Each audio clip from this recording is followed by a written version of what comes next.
webinar. So maybe before I start, before we dive into what we came in here for, maybe some brief instructions. So please, if you're not talking, if you're not speaking, if you're not asking any questions, may you please turn off your mics so that it can give us all better sound quality and be able to follow on the webinar quite smoothly. Secondly, as well, as you might have just heard, the webinar is going to be registered, it's going to be recorded, and it's going to be shared later. So it might help some people who might not be able to follow everything to be able to follow the webinar after, but also to people that were not able to make time now to be able to follow what was said during this webinar. So there is interpretation as well. I guess everyone, when you were coming in, you were assigned to either French or English room. So if you have any challenges with the language, our speakers today will be speaking both in English and in French, but you have translators live. So if you need someone that can translate from English to French or from French to English, and you don't have that service yet, please just tell us in the chat. You should be able to write in the chat, and our team, our support team, is going to help you have access to English translation live as the webinar is going. So at some point during the hour and a half we're going to spend together, there is going to be breakout rooms, 3 breakout rooms where everyone will be invited to connect. So maybe to give you quite a brief overview of why we are here.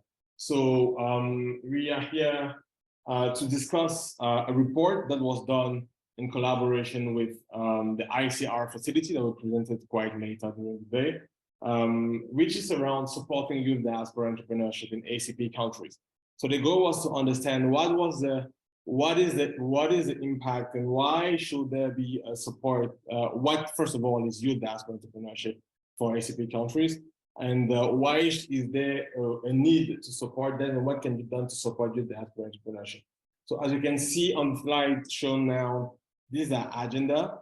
So we are going to start quite now with an opening remarks from Yvonne Chilese from OACPS. Then I'm going to present quite briefly the main findings on the on the report during the study we did for the report that is going to be published quite later.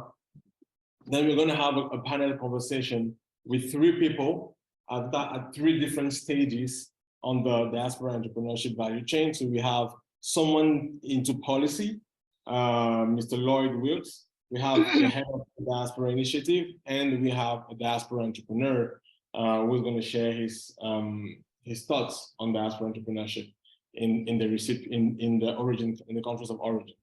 Then we're going to have a short Q&A session and breakout rooms, into which we are going to have 3 breakout rooms with each of the speakers.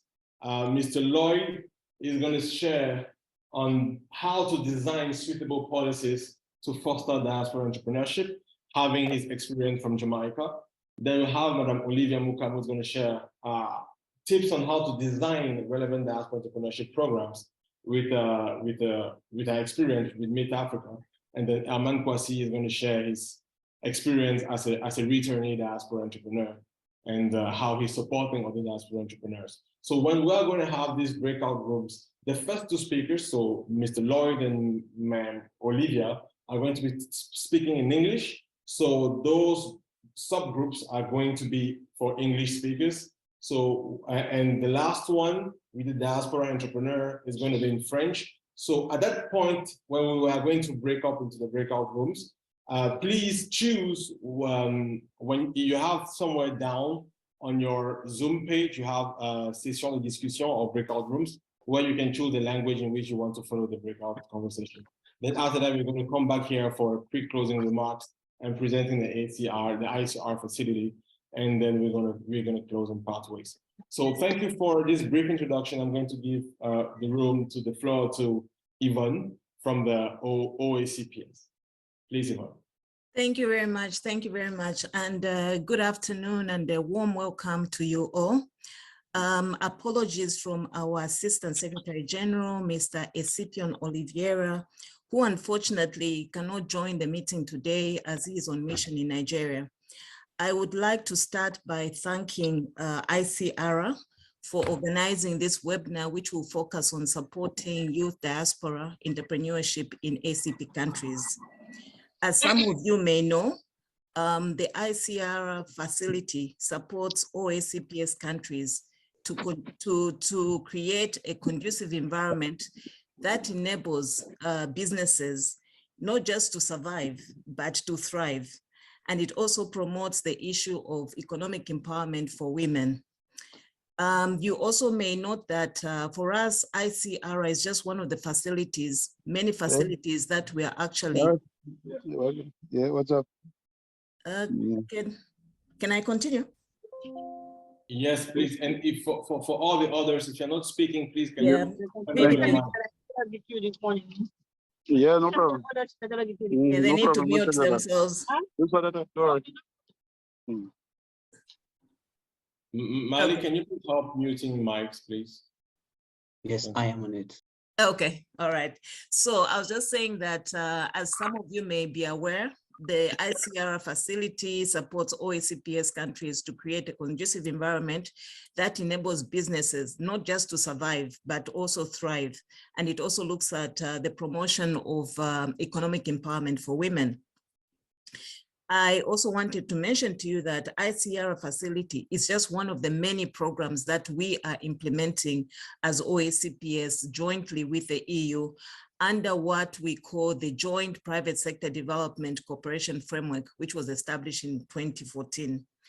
And just to acknowledge that we are implementing this facility in partnership with BMZ, British Council, GIZ, Expertise France, and SNV.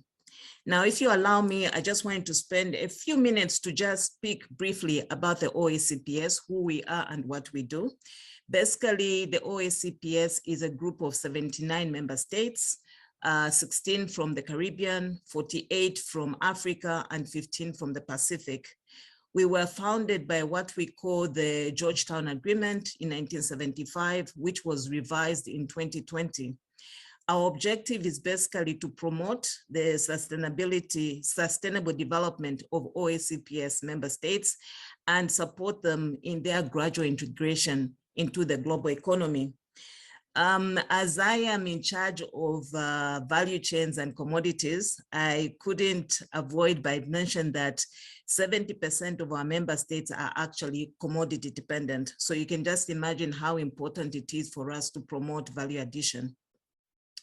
We do have a special relationship with the EU. Our relationship is governed by what you call the Cotonou Partnership Agreement, which actually expired in 2020. And we then started negotiating for a new partnership agreement, which is called the Samoa Agreement. It was initiated in April last year, and it will last for a period of 20 years. We are now awaiting the signature of this new agreement. Now, turning to today's topic on diaspora and youth entrepreneurship, I just wanted to stress that these two areas are very, very important and priority focus areas for the ACPS. For instance, you may wish to note that when we talk about youth, we try to ensure that when we are designing programs, development programs with the EU, we ensure that the aspect of the youth is a cross-cutting issue as we implement this program. As we implement the development programs. Turning to diaspora, I just wanted to also share with you that we actually have dedicated programs and initiatives which are implemented by our sister department, a department which is called Political Affairs and Human Development. And you may also wish to note that in our forthcoming ACPS Summit, which will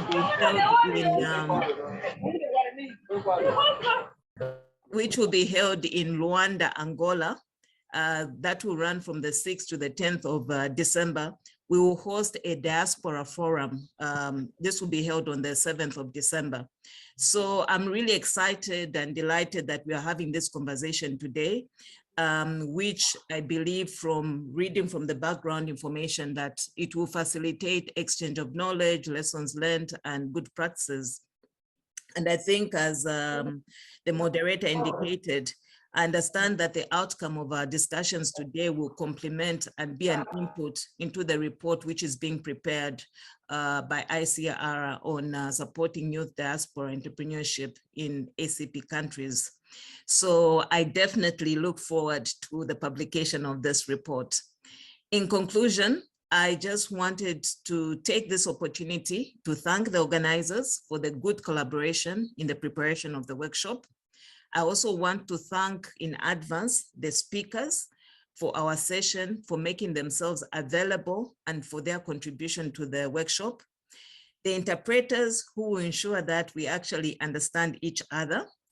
And lastly, I wish all the participants a fruitful discussion. Unfortunately, I may not stay to the end of the workshop, but I'll try and listen in, and so I'll be in listening mode. With that, I just want to thank you for your attention. Thank you. Thank you very much, Yvonne. Thank you for the introduction and the opening remarks. So I think we're gonna dive deep into straight into the main findings of the report.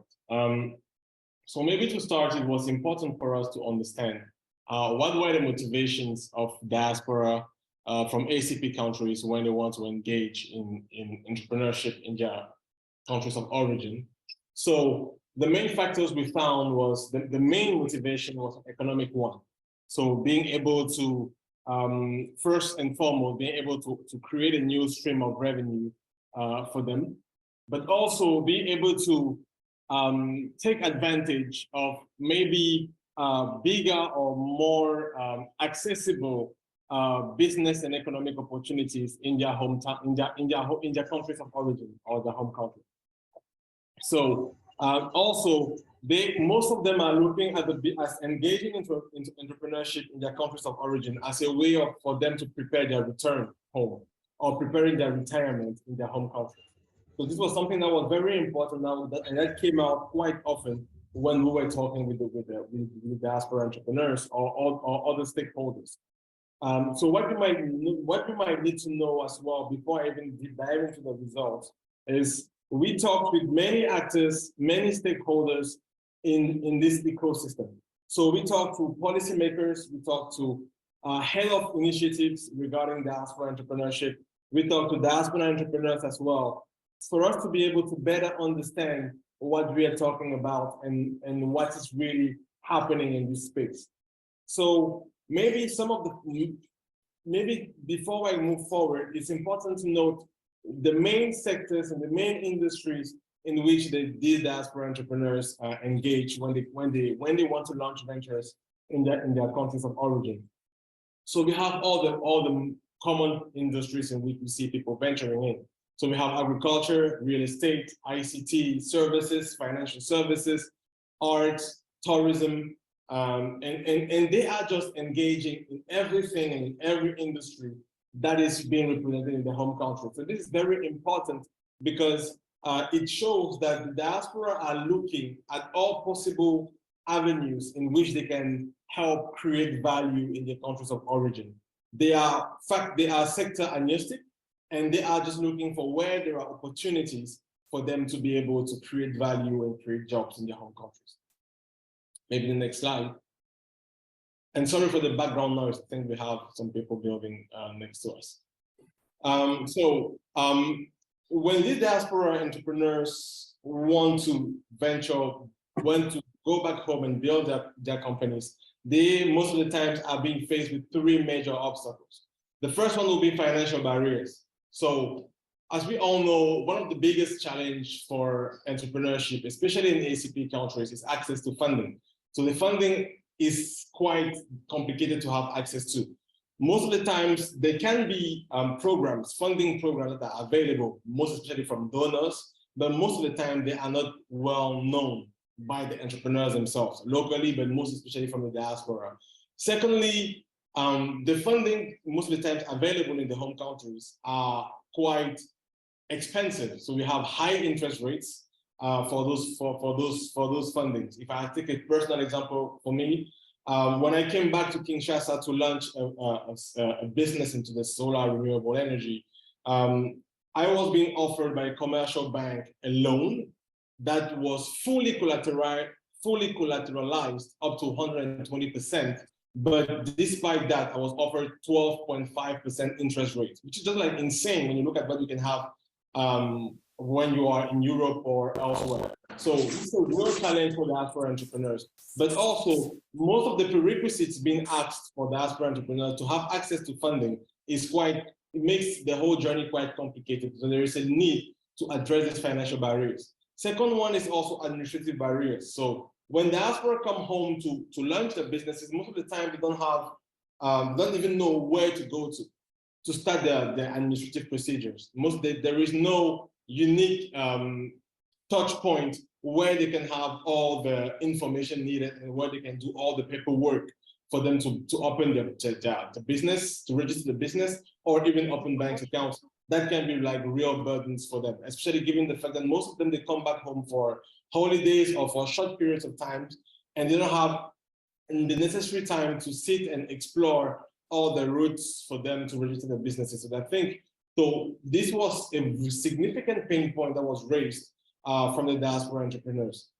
Third one is the regulatory framework and the policy framework, and even the political landscape as well.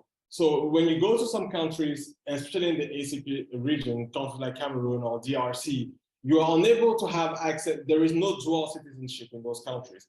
And given that fact, it's also very complicated for someone who doesn't hold anymore the nationality of his country of origin to have access to some facilities.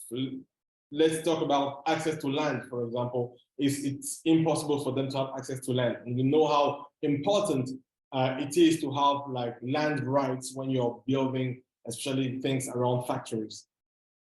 Secondly, you need to have specific identity documents when you're registering your company. And sometimes for you to have access to those documents, you need to be back home or you need to spend time back home to have access to those documents. For example, in Ghana, there is a new national identification card that can be made that you can acquire only when you are in the country. So talk about an entrepreneur that is in London or I don't know, in the US and want to open a business without having time to go back home and register and do the procedure to have the national identification card. That can become a significant pain point. And also, when we were talking with policymakers in most of the ACP countries, we considered there were a lot of policy and diaspora engagement policies that were being worked on, but most of them was in draft form and even for so many years. So they have been working for so many years, but they are still to adopt and approve the diaspora engagement policies that can help boost diaspora entrepreneurship in the countries of origin. If we can go to the next slide, please. The next two challenges will be social cultural obstacles. I mean, most of the diaspora, when we talk to them, they're like, when they go home, they might be, there is kind of a distrust between the locals and them. And that makes it not suitable for them to be able to conduct their business quite easily. And the next one will be logistical obstacles, mostly around lack of infrastructure, transportation, road, electricity. These are big challenges when you want to build your venture back home, but also around talent, which is not always accessible when you want to build some kind of businesses in the countries of origin. Next slide. And we're going to go quite fast on the next. So I'm going to talk quite briefly around three initiatives that help drive diaspora entrepreneurship in the countries of origin. The first one is from the Fiji government that set up a web portal where investors, but mostly diaspora entrepreneurs as well, can have access to data on the country and business opportunities. And it's a platform that's been managed by the Ministry of Industry, Trade and Tourism, from which we have Mr. Wills that is going to talk a little bit more about that quite later. And they also have we also have the Fiji the Engaging with Diaspora for Fiji Development, which was an initiative that was put in place by the government to drive diaspora involvement in development projects back home in Fiji, and with support from the International Organization for Migration. Maybe next slide.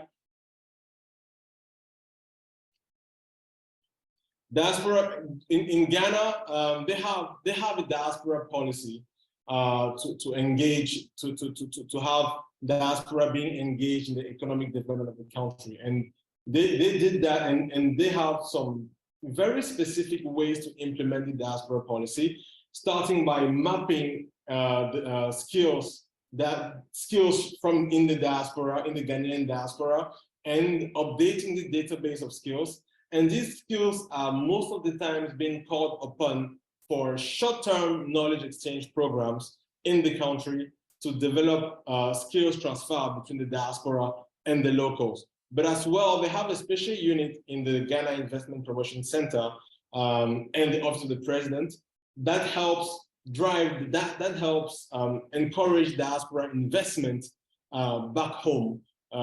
So they really engage the diaspora both on knowledge and skills transfer, but also on investment and business creation. Next slide. Then we'll be talking about Jamaica, which just recently adopted the national diaspora policy a few months ago, and that is also around increasing diaspora engagement in national development planning. So they really want to be able to make sure that the diaspora has a role, a significant role to play, that they really play a significant role in the national development. So they gave room for that via the design of the diaspora policy framework that they are today implementing. Maybe we can mute the speaker. So next slide. So now we're gonna what we're gonna put some time on are the recommendations on how to boost diaspora engagement, diaspora entrepreneurship in engagement into national development for countries of origin. So the first one is improving access to finance for young diaspora entrepreneurs. So that can be done via several ways. So two of the ways we came up with was underwriting, building innovative financing mechanisms for diaspora entrepreneurs. And that can be done by the government, maybe by providing or setting up diaspora guarantee funds for high potential projects. That's one of the examples. Another example was building partnerships between diaspora entrepreneur programs and local financial organizations to facilitate funding of diaspora projects. A second issue is a coordinated and concerted multi-stakeholder approach when designing national strategy for diaspora entrepreneurship. So that's basically saying we need to have a more concerted collaboration between the public and the private sector. The diaspora entrepreneurship is happening in the private sector, but the public sector is the one designing the frame and the policy framework in which people are going to build businesses. So there is a need for collaboration between the public and the private sector. And secondly, horizontally as well, we need to have conversation between all institutions into the space, all public institutions, let it be diaspora bureaus, ministries of industry, of trade, of SMEs, so as to build the best possible framework in which diaspora can come and invest in. Next slide. The four other ones are mobilizing the diaspora for skills and knowledge transfer, as we could see from countries like Ghana. So giving more and more room for knowledge and skills transfer from the diaspora towards the youth back home. That's the first step in which the diaspora can start engaging in national development, and then they can later venture into building ventures themselves. Second, another one is establishing a privileged status for diaspora to ease investments in entrepreneurship. We've seen that in most countries, you have a special status for investors, for foreign investors. So we are pleading for policymakers to also have a special status for diaspora entrepreneurs that can help protect their investment. For example, giving them tax incentive, but also help avoid double taxation between the country of origin and the country and the recipient country. This is a significant point we need to take into consideration, double taxation. So now we're going to go for the panel conversation. I'll have to call the three speakers.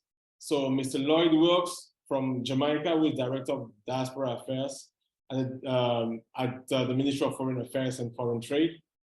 I think Mr. Wilkes, I saw him somewhere in the audience. Olivia Mukam, who is a Cameroon expert at Meet Africa, which is a diaspora entrepreneurship program designed by Expertise France, and also Christian Herman Kouassi, who is there as well, who is a diaspora entrepreneur who ventured back into Cote d'Ivoire, launched an business incubator, and now is helping other diaspora entrepreneurs invest back home in Cote d'Ivoire. So, ladies and gentlemen, thank you for accepting our invitation.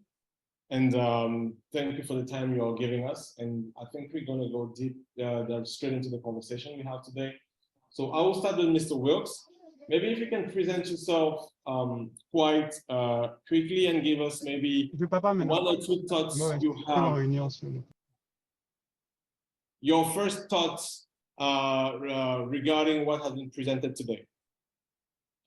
I think it has been excellent. Thank you very much. I think the framework has been laid for a very fruitful discussion.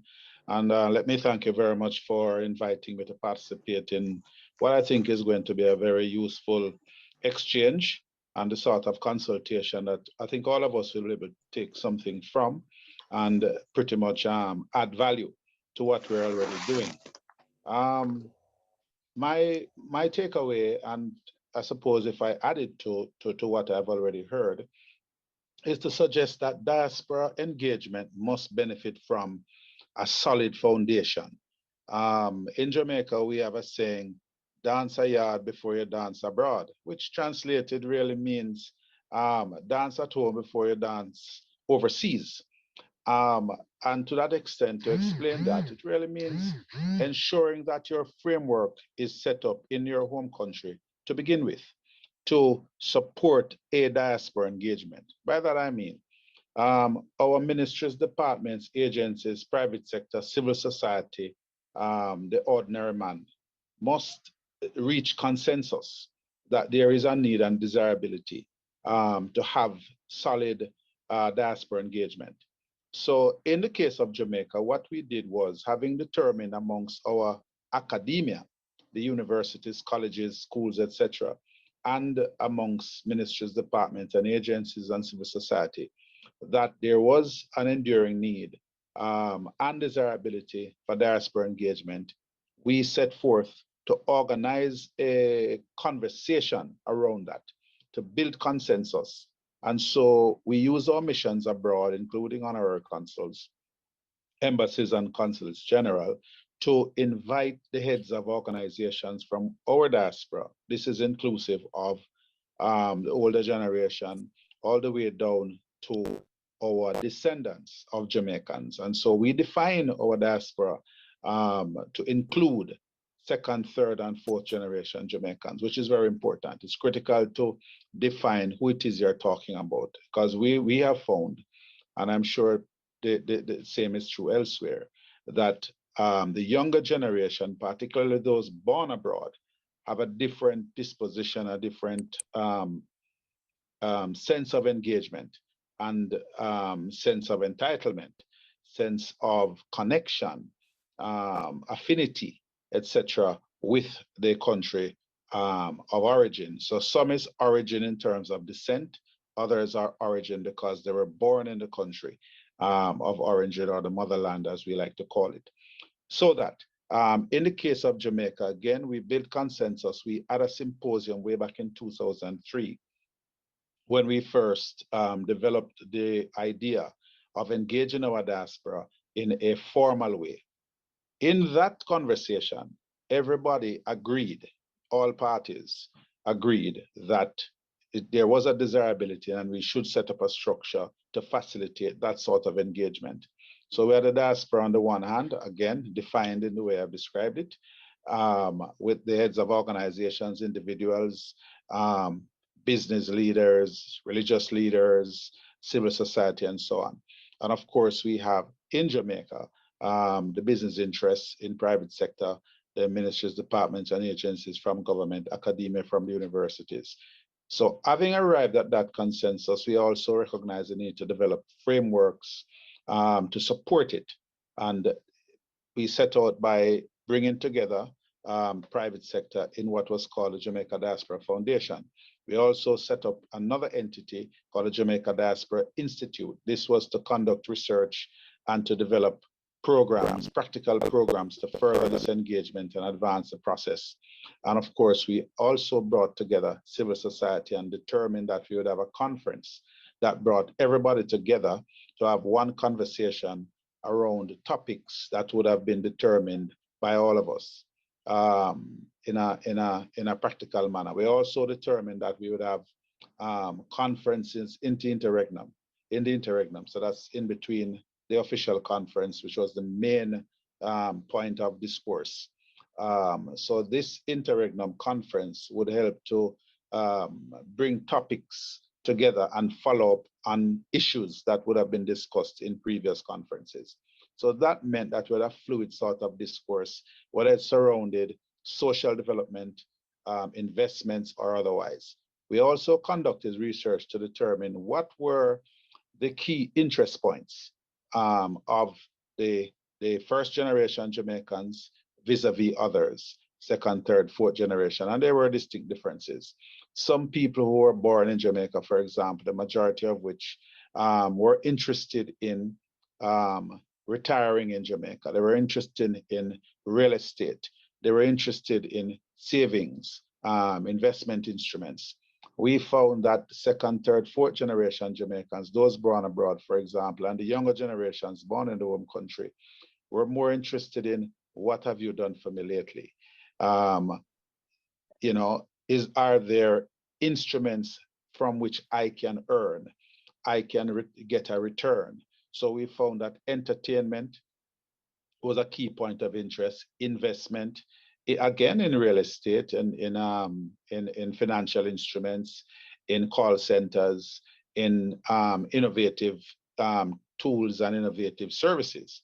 And so a lot of younger generation Jamaicans invested in that. So the government, private sector, all concerned began to focus on how to accommodate these new ideas and these entrepreneurs coming out of the younger generation. So for example, we found that many companies, remittance companies, companies in financial instruments and so on, began to develop instruments that would afford these ideas a fertile ground on which for which growth.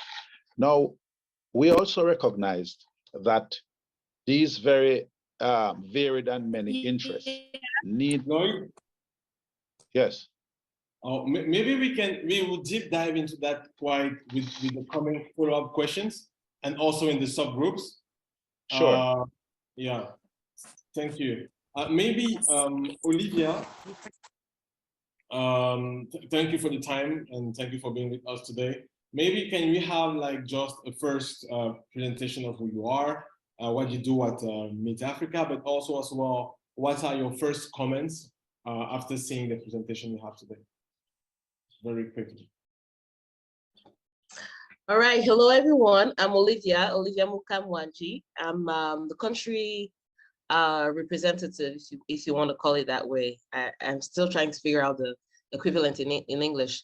They call it expert pays in French, of the project called Meet Africa. So Meet Africa is an initiative by the European Union, IFD, the French Development Organization, and a general Team Europe initiative to mobilize the diaspora in Europe to invest in Africa. So the initiative is based in 6 countries for now. It's based in Cameroon, in Mali, in Cote d'Ivoire, in Senegal, in Morocco, and in Tunisia. So as Landry said, I'm the one covering Cameroon. So normally it was supposed to be the head of project, Habiba Adi, who had to be here at this time, but she's on leave, so she asked me to to come and present what we do at Meet Africa. So first of all, I wanted to say, I mean, the research is so point on, it's so accurate, and it's so in line with what we discovered working with members from the diaspora. For our initiative, it's actually essentially what Meet Africa is. It's a mechanism that we provide to the diaspora to help them with a small grant, right? The key is not so much the financing, a small grant to help them boost their companies on the ground. But not just a small grant, it's also technical support to help them for the soft landing in their countries. So we'll have members of the diaspora in Germany, in France, mainly that's where most of the diaspora entrepreneurs have come from for this project. And what we do is we match them with incubators in those countries. And then we match them with incubators or enterprise support organizations in their home countries. So essentially we try to facilitate the soft landing when they return back home. So with the problems that he identified, that Landry or the research identified, namely the 3 major obstacles that he noted: the financial barriers, the administrative obstacles, the regulations, and what was it? Some other political barriers. So we actually address those precisely with different events and workshops that we organize on the ground. So while I do it here, my colleagues from Senegal, from Mali, from Morocco, Tunisia, and Cote d'Ivoire, they're doing it exactly the same thing in their countries. So what we do on the ground now is facilitate that introduction and that connection with institutions. So we will do, for example, what I did this year in Cameroon, we did networking events, right? Where compared to different other networking events where it's just entrepreneurs among entrepreneurs or innovators among innovators, we really create an eclectic group where we invite institutions, we invite administrators, we invite the norms, the agency of norms, we invite the taxation agents, we invite the entrepreneurs, we invite the ecosystem to come and to discuss and to connect in a structured networking session. So that has been very beneficial to entrepreneurs.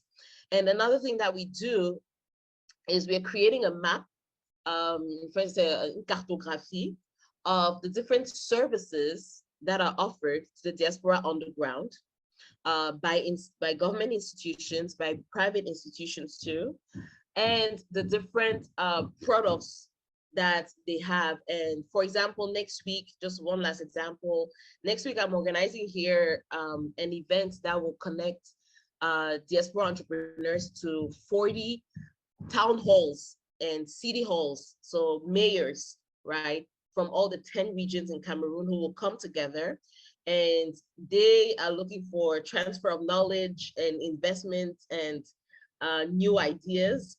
On the other side, the entrepreneurs from the diaspora, they're looking for new markets, being able to expand, being able to get access to these administrative facilities and this network across the territory.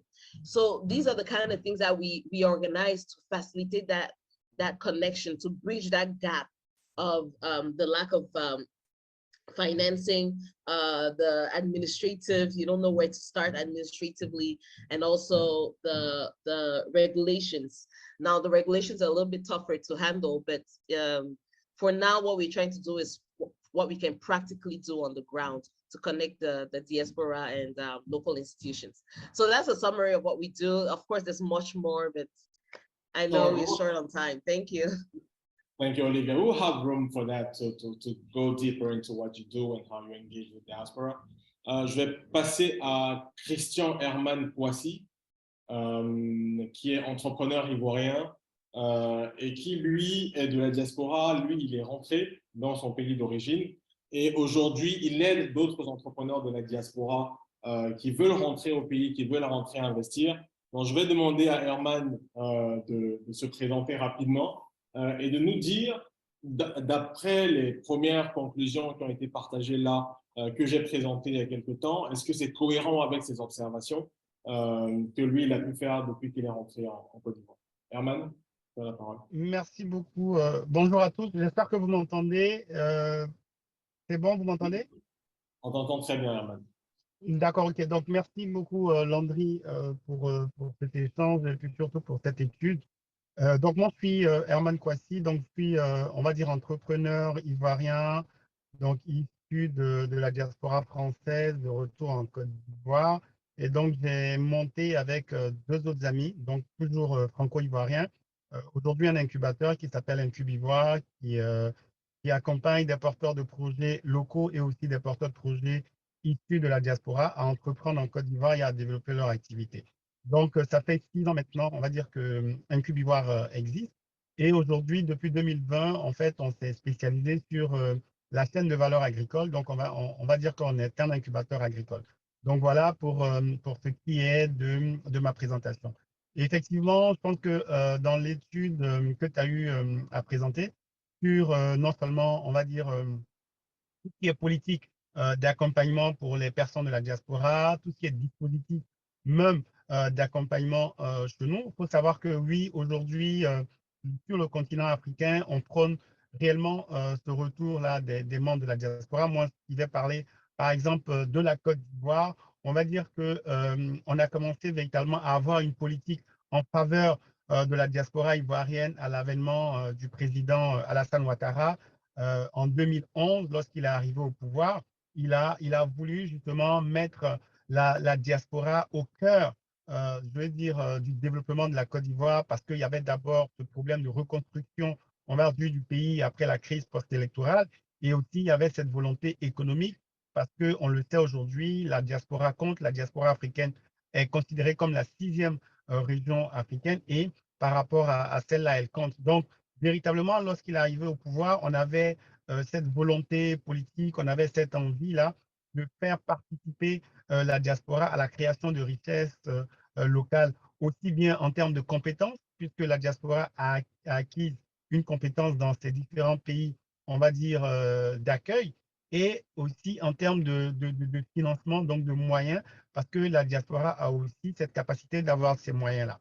Donc, ça a été un vaste, on va dire, un vaste programme du gouvernement à travers même la mise en place, hein, je parle là des accompagnements, on va dire, politiques, la mise en place même d'un ministère chargé de la diaspora, donc ministère chargé de la diaspora, qui était censé mettre en place des actions pour accompagner cette diaspora-là. Donc, après la mise en place d'un ministère, on a une direction générale dédiée à des entrepreneurs de la diaspora. Mais la difficulté, en fait, dans l'accompagnement de la diaspora, c'est sur les mécanismes, on va dire, les mécanismes d'intégration, les mécanismes d'accompagnement qui n'ont pas suivi la volonté politique.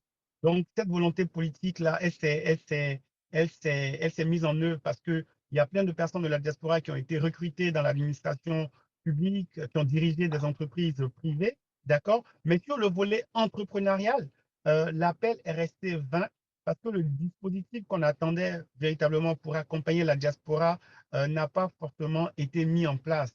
Donc, il y a toujours eu ces difficultés-là. Et je pense que même aujourd'hui encore, on parle de ce retour de cette diaspora, mais ce n'est pas évident. Néanmoins pour cette diaspora ivoirienne, on a aujourd'hui beaucoup de personnes qui tentent ce retour de par leurs propres moyens, qui tentent ce retour parce que on sait que voilà, la diaspora compte. Donc, nous, aujourd'hui, ce qu'on fait sur le terrain, c'est véritablement d'être cette structure-là qui sera capable de pouvoir accompagner les membres de la diaspora parce qu'on a la même identité, on a le même parcours et de ce que nous on fait, on va effectivement essayer de leur permettre une intégration parce que pour des personnes qui ont quitté leur pays d'origine depuis plusieurs années, 10, 15 ans pour certains, le retour n'est pas si facile parce qu'il faut s'adapter, il faut s'acclimater et puis forcément, on n'a pas les mêmes, on va dire, relais, je veux dire, réseau, relais de croissance, on n'a pas les mêmes repères. Donc, tout ça reste une difficulté dans l'accompagnement des diasporas. Après, Exactement. on a aujourd'hui… Herman, Oui. merci, tu as abordé le deuxième point. Il nous reste très peu de temps. En fait, on va pouvoir approfondir cela dans les sous-groupes. Avec toi, notamment, tu pourras vraiment bien le décliner. Tu as abordé les défis qui étaient ma deuxième question avant qu'on ouvre les questions au public. Je vais peut-être demander à tes deux compères de réagir sur la question des défis auxquels rencontrent les policymakers et les responsables d'initiatives dans l'engagement avec les diasporas. Donc, I will switch now maybe to Mr. Lloyd. So, Mr. Lloyd, Christian Herman here was talking about some of the challenges while engaging the diaspora. Maybe in just a minute, before we open the floor to the audience with questions, can you give us in a minute what were your top challenge when engaging the diaspora on policy?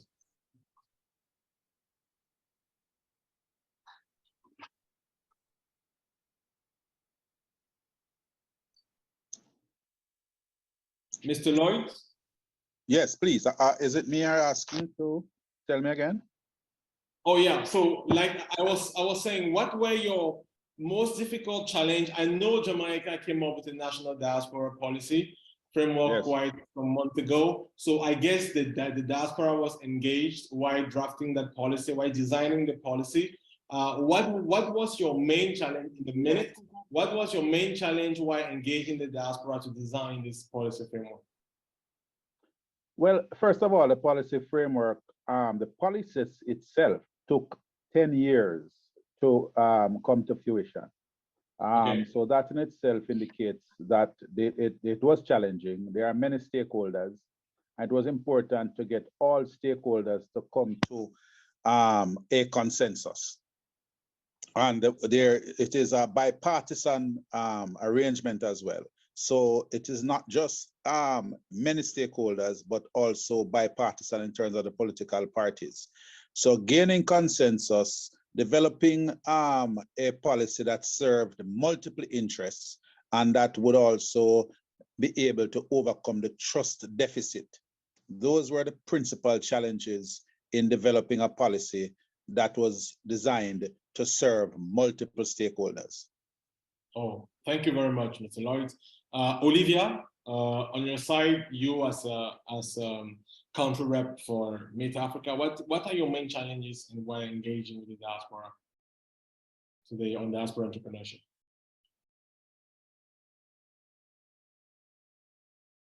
Your mic is up. Okay, thank you. The main challenges we have now with the engagement of the diaspora, I would say, is in number one, the financial facilitation, okay? Because that's the truth. With the project that we've had, there have been some challenges with managing the speed at which the entrepreneurs that are selected in the program, they need the funding to continue working on their project, and the speed at which the program, which is an initiative hosted within an administrative structure, the speed at which we can provide those grants to the entrepreneurs. That's the first one. The second one is the ability to connect them to the right partners. So what we have is, we have about, in the entire project, we've had over 1,000 applications, I think close to 2,000 actually. And we selected 140 entrepreneurs in 2 years to fund from 10,000 euros for some to 30,000 euros for others. This is a grant, right? So it's non-reimbursable. It's free. It's free as long as you have a workable business and a real business idea. So the second thing that has been challenging, in addition to the speed at which we get them the funding, has been to provide them so we place them, we connect them to different networks on the ground or different institutions. So most of them, what they really need is just an introduction or access to a specific market, okay? So there's that demand often that we have. It's this one from the diaspora would say, hey, could you introduce me to the ministry of this? Or could you introduce me to Orange Cameroon, the telecom company? Or could you introduce me to this bank? Or could you introduce me? So it's been a challenge in our particular program to be able to do these on-demand kind of network connections. It's not impossible, but it's more challenging to be able to cater individually to the demands of individual entrepreneurs. And the third challenge, what would I say? The third challenge is essentially getting that organic ecosystem where people are not working in silos, right? Vertically, each one on their own, but essentially creating a hub, a market where everyone is really speaking to each other, and everyone, well, not everyone, but many people know what the other is doing. And there's that organic kind of like facilitation and discussion and communication across different sectors. So those are the three I can mention for now. Thank you very much, Olivia. And, it is quite well noted. So maybe I've seen some people asking in the chat if the presentation could be made available. So yes, you are all going to receive the English and French versions of the presentation shortly after the present webinar. So I'll ask if there are any questions up till now, maybe regarding the presentation or regarding something that the speakers might have said that intrigued the question. So you are free to ask your questions. Anyone from the audience with a question, you might raise your hand or you can write it in the chat and I will forward it to the speakers.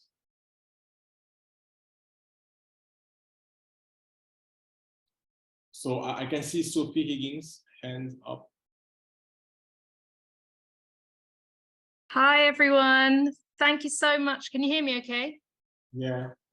Thank you so much for the presentation today. And sorry to the host who had to let me in about 100 times because my Wi-Fi kept breaking out.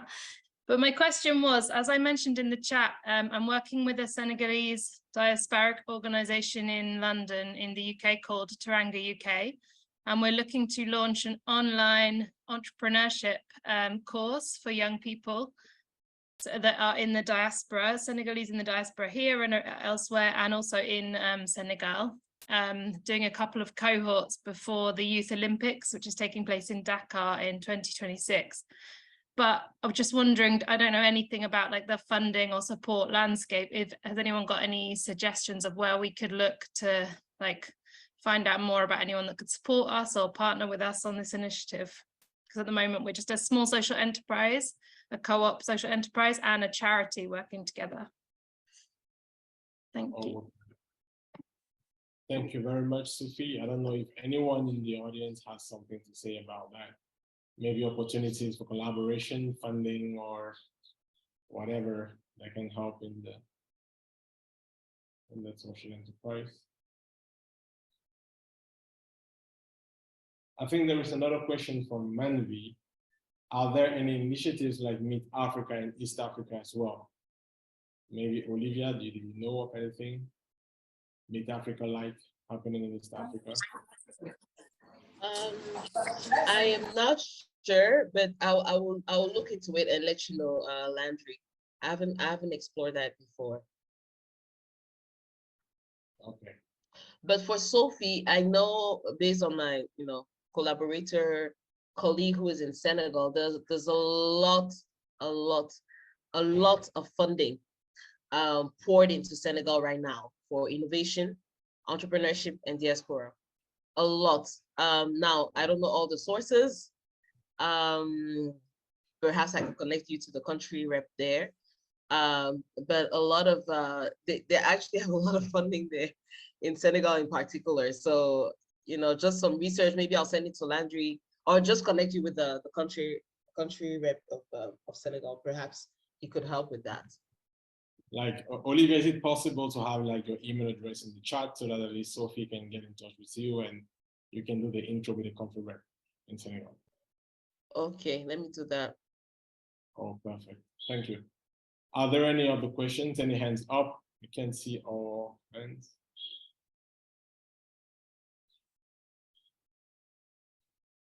I think if we don't have any other hands up, maybe I can take time.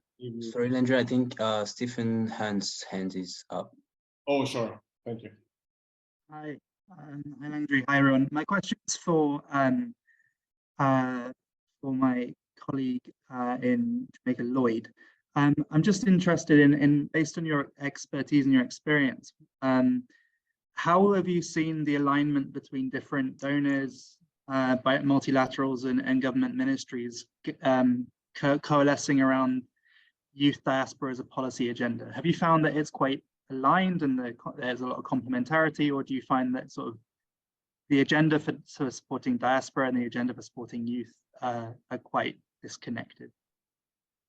No, they're well aligned in terms of the principles and the concepts. What we don't have, and which is why I'm very interested in the OACPS approach to a single platform on which our various diaspora interests can be expressed, various facilitations can be made available, and that we can coalesce around the common ideas that we do have.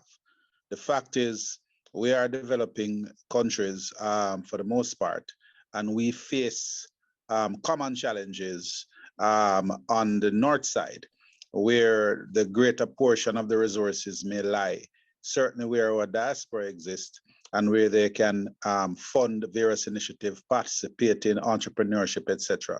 So to answer your question more directly, yes, there are common ideals, there are challenges, and I think the one creating single platforms can be a durable solution. I think most of us are familiar and appreciate that. Also, the sixth region of the AU, conceptually, I think most of us in the diaspora, the African diaspora, certainly buy into that framework.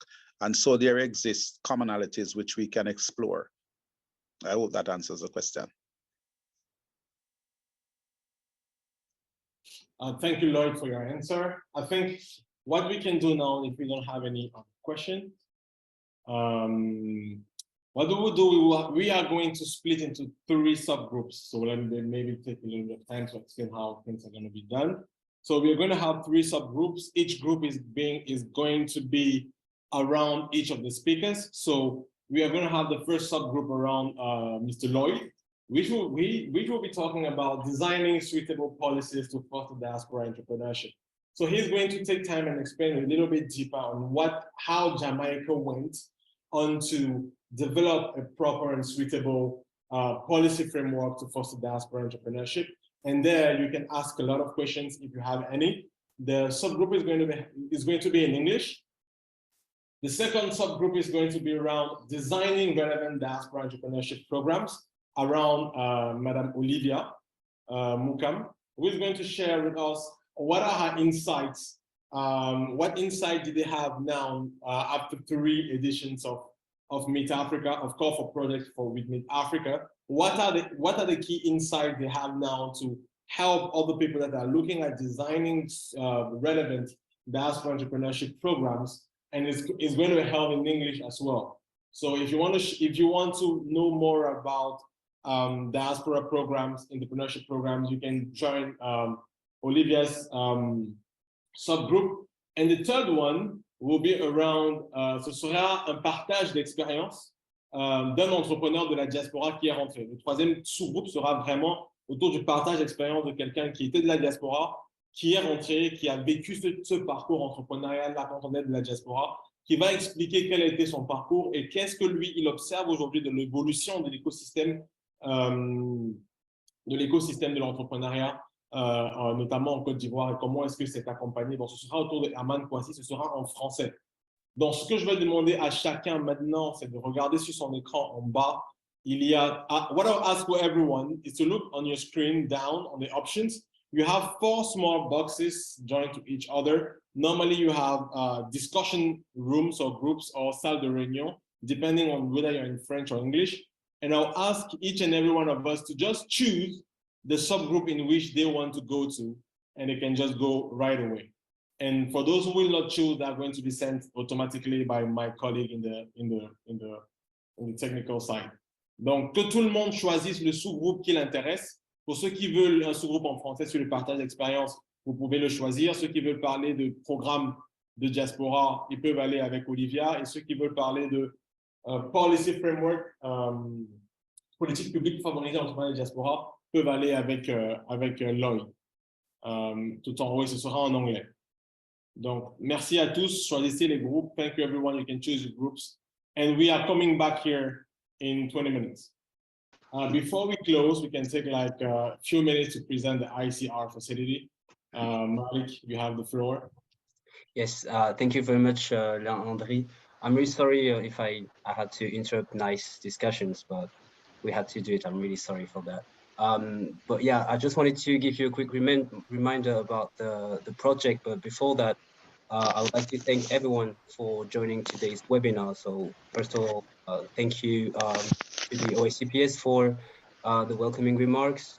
Thank you also, Landry, for moderating the event. I would like also to thank all panelists for their nice interventions, and also all participants who provided nice questions and made this webinar a great one, I think. When it comes to the ICR facility, just as a quick reminder, we are a program that is funded by the European Union, the OACPS, BMZ, and the British Council. Our objective is basically to support partner countries in the African, Caribbean, and Pacific states in order to create a more conducive and sustainable business environment and investment climate. And this especially in support of women's economic empowerment. So we are 4 implemented partners on this project. So it's British Council, GIZ, Expertise France, and SNB. So 4 things about us. The first one is that we serve as a know-how facility that provides easy access to fully funded expertise in order to improve our partners' business environment. Second, we support partners to create conditions for businesses to thrive, and of course for women's economic empowerment and inclusion.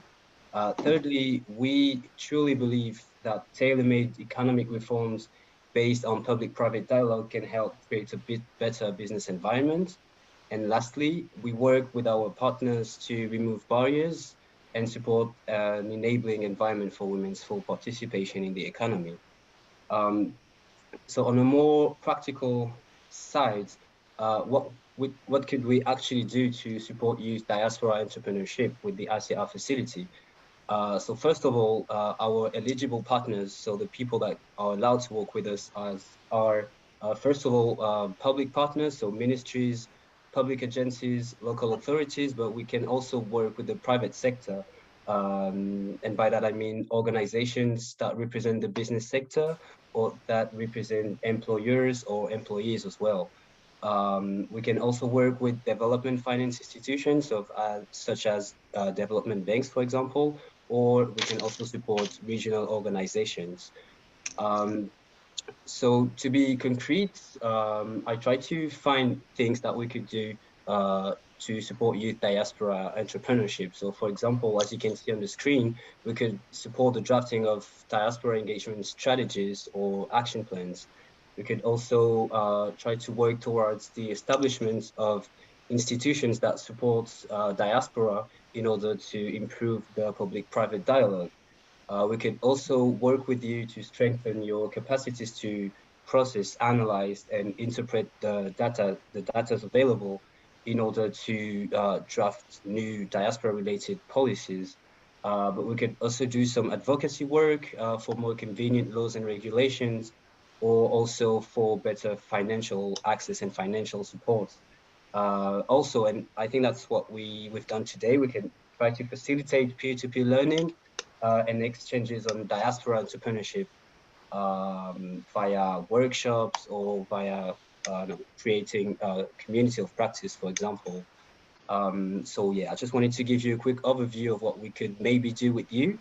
So if you think that you could be eligible, or if you are interested in working with us, I really encourage you to visit our website, www.icrfacility.eu, so that you can check your eligibility. Then you just have to complete the request form. And if you have any issues completing the form or any questions, you can just contact us and we will try to make it work for you. So these are our contact. So you can see the email. You can also join in on LinkedIn. We also have a YouTube account. So if you want to know more about us, please reach out. So that's all for me. So thank you very much, everyone. Merci beaucoup à tous. Merci Landry. Thank you to all English speakers. Merci à tous les francophones. J'espère que ce webinaire a été riche pour vous et passez une bonne fin de journée. Have a great day. Thank you all. Okay.